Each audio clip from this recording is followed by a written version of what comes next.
Today I'm going to be painting a sketch of Jamal using a limited palette of 4 pigments that's inspired by Anders Zorn. And the 4 pigments are titanium white, yellow ochre, cadmium red, and ivory black. This adheres fairly closely to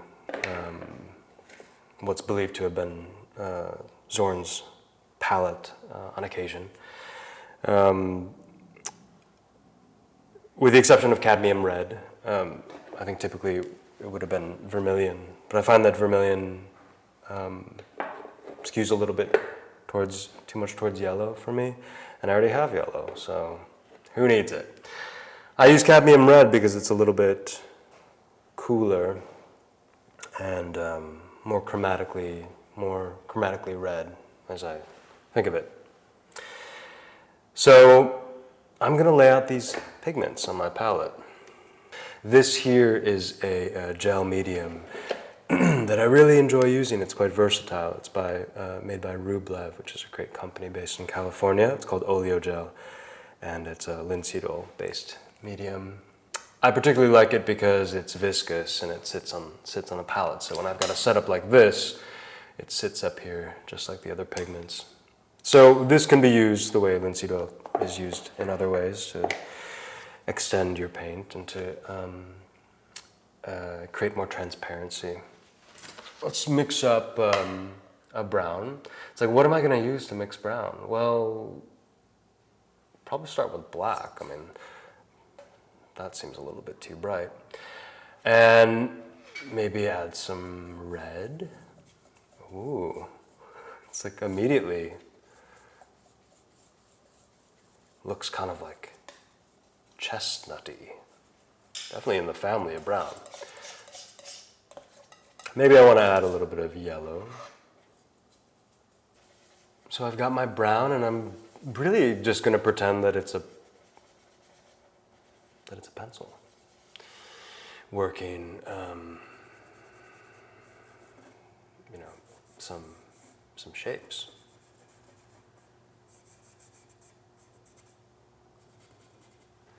Taking my time visualizing the scale of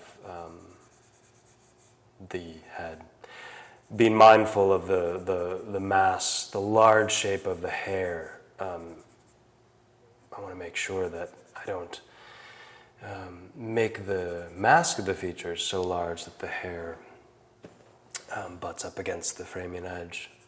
It's not necessarily a problem, but it's like if I can avoid that, then compositionally, even though this is really just a study, it's an exercise, and I want to foreground as much as I can the learning aspect of it. Like, why not? Plan to have a pleasing composition as well. Really powerful feeling of the cheekbone pushing out here. Now these lines can maybe get a little bit, feel like they're getting a little bit too fat. So with your eraser brush, if I want to really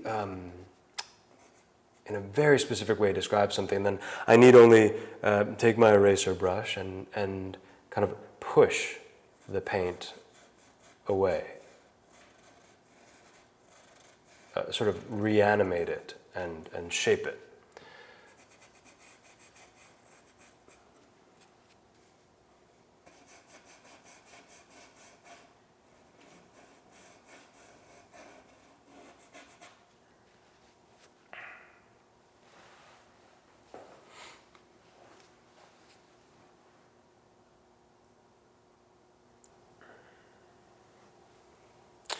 So you can see a string developing here that I'm using to describe the hair and the very, very close value range that I'm seeing in the hair between the darker colors for the hair in shadow and then some slightly lighter ones for the hair in light. Be careful not to copy the contrast. And here's where you can see how the blueness of the ivory black is really starting to express itself when I add titanium white. And I can try to see, is there a feeling of blueness in the hair? I feel like maybe there is, but it's more like a feeling of neutralness, grayness. Okay, so now I've got this gray context. I can now choose, I think, a more appropriate value for my shadow. And you can see I built the string for my hair from dark to light, and so I'm going to do the same thing for the flesh, from dark to light over here, even though the pigments are the opposite way. And it makes sense to build the string in this direction on the palette because the light source on my subject is coming from this way. It doesn't matter, I could do it reverse, but the correspondence here to there, I think is helpful. So I've got my brown color, and I'm just going to add black, just like I did for the hair. It just wants to be darker. And this isn't it, maybe I'm going to maybe grab a little bit of the medium and scrub this in and try to preserve a little bit of the transparency.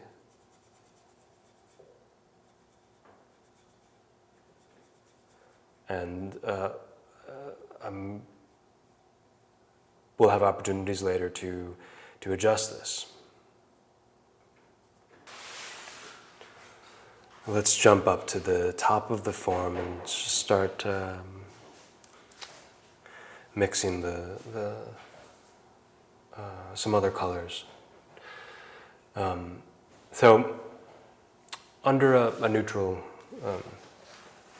light source, the flesh is somewhere between yellow and red, and where it's illuminated, where it's most chromatic. And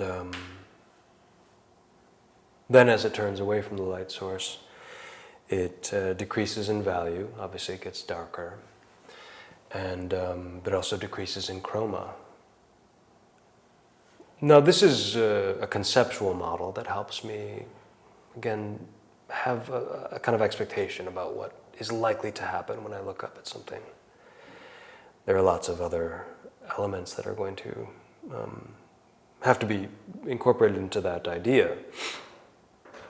I'm not looking at a perfectly uniform surface. But if it were perfectly uniform, then I would expect it to be most chromatic in the light-facing area, not in the area where I'm experiencing the specular reflection, but in the area of diffuse reflection that is most perpendicular to the light source. It's like that's where it can show off its color the most, right? It can express its color the most. And then as it rotates away, it's getting darker. And it can't. It's like, at dusk, things start to look kind of gray outside. You can't really see the color anymore. So that basic formula is super useful, just as a starting point.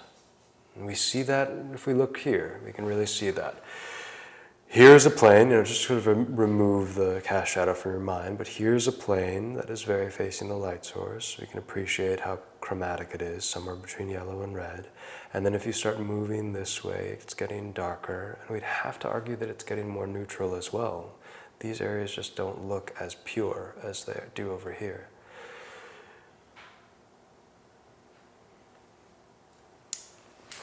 So I've spent some time now building the form on the forehead, and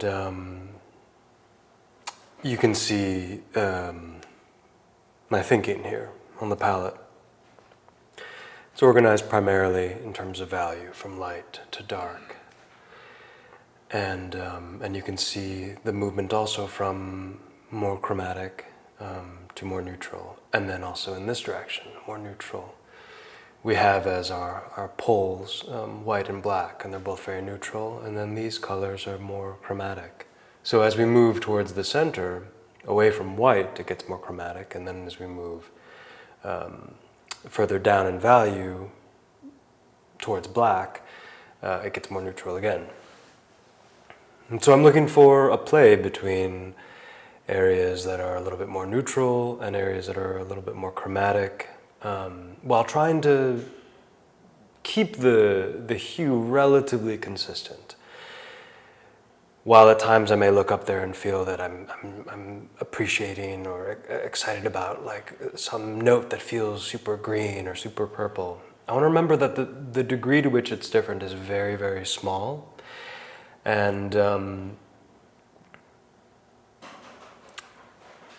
the movement towards a different hue away from yellow-red is going to be very, very minute. And so that's another reason why building a string where all of these colors are connected, passing in and out of each other is helpful, because it prevents me from jumping over to a zone here and mixing up something that really is green or purple or blue.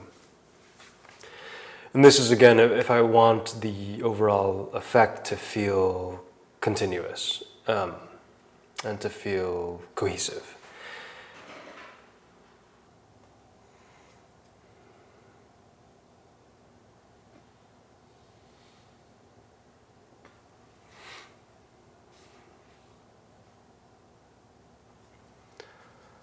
Moving towards this more reddish brown.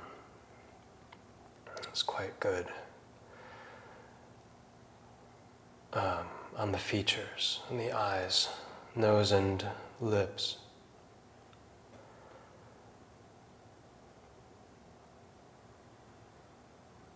The redness can help evoke the subsurface scattering of light. The light that is passing through the flesh itself and illuminating it from the inside, the way we can shine a flashlight under our palm and see our hand glow. Or if you're looking at a friend and their back is to the sunset, their ears are really glowing.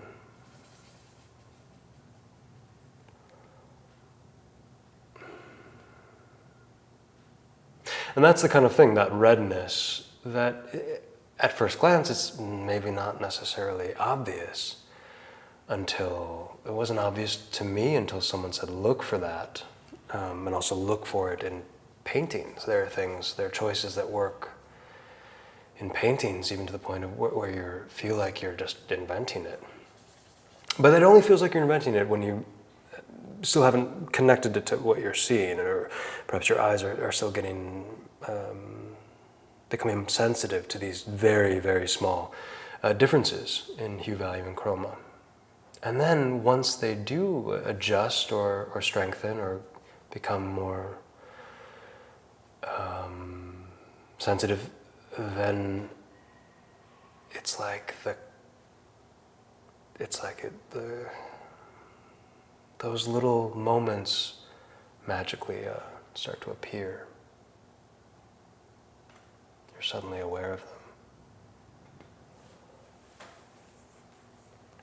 And then we're going to go a little bit darker to make an indication of the nostrils.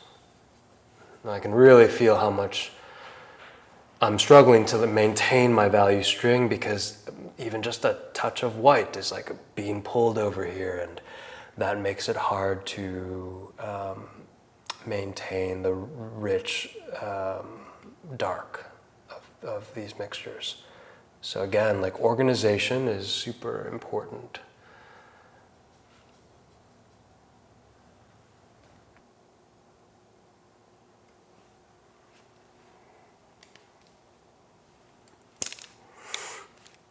So just right here, I think this is a good illustration of how I'm going to quickly try to interpret the color. Here's my first attempt at finding just sort of like an average local for the lower lip, and then as it's turning to either side, I need to lower the value and lower the chroma So you can see like my journey through there. Here, but actually I'm thinking like the chroma is maybe it's getting a little bit too gray, and I think it could be darker, but still red. That's too red. So just this back and forth. Push and pull. My drawing, improve a little bit here.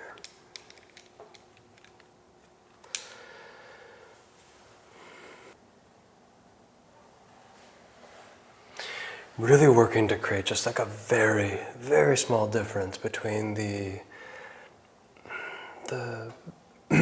value of the jaw and the value of the neck. Because I don't want to create contrast there, but it is important, I think, to show the distinction. Because I think, as I said earlier, that his chin, there's a lot of character in the this curve from the jaw to the mental protuberance. So I just don't want it to be I don't want the eye to linger there. So I can achieve that, I think, either by reducing the contrast or by softening the edge, or both.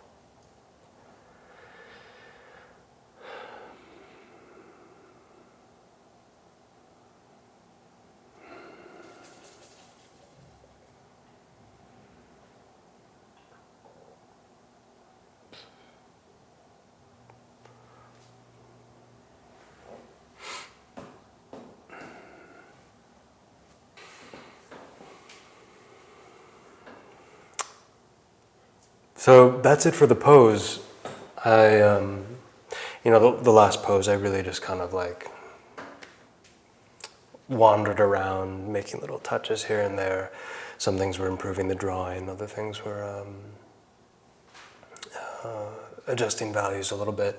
My palette got a little bit disorganized at the end as I created new sort of like mini strings. So there's like a little mini string here for the lip, and it disrupted the kind of the big worm of the flesh tone. But hopefully it's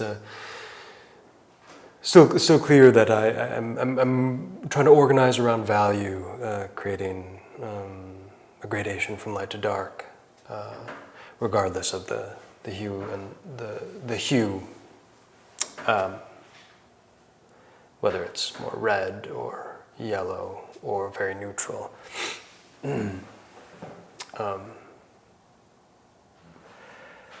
And I think if I had more time, then I'd be faced with some options. I could create a little bit more of an environment. I could be painting the shirt, or I could increase the resolution, get a little bit closer to the form, and that would then start to lose the broken feeling, the feeling of looseness, and it would then have to transition to some other place, some more refined place.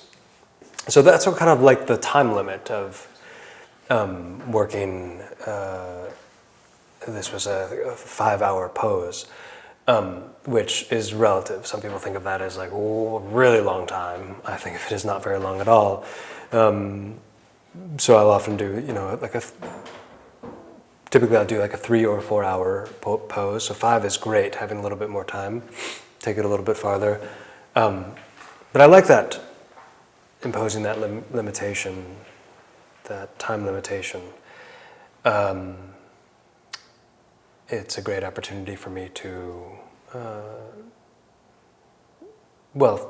frankly, just to see what I can do, how quickly I can make decisions, how quickly I can. It makes it sound like it's like a test of some kind, but actually, it's I think the benefit is the low stakes the low stakes.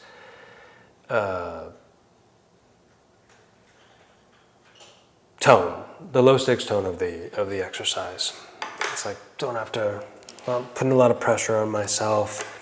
and continue to learn. I've done so many of these, and I continue to learn a lot about drawing and about color. So as I mentioned at the outset, for me the benefit of using a limited palette, in this case the palette inspired by Zorn, lies in its potential, its surprising potential to create a huge range of colors, its surprising versatility. Looking just at white, yellow, red, and black, it seems like how am I gonna capture all of the nuances? They're like the subtle shifts in human skin, and I think for me, limiting my choices actually enhances my ability to zero in on particular color relationships. I find when I have a lot of pigments, I sort of am excited to use them all, so I feel like I have to put them all in everything. Here, the borders of this, the limitations, really force me to think very carefully about where I'm going in color space. I almost think of it as like swimming through water, swimming through a pool here, like towards pink, and then up in value, and then down in chroma, and then down in value, and then up in chroma, and then keeping the value but shifting hue, etc. We can really describe the movements with those three properties in a way that helps us take this thing that seems so mysterious and demystify it a little bit so that we can achieve our desired result.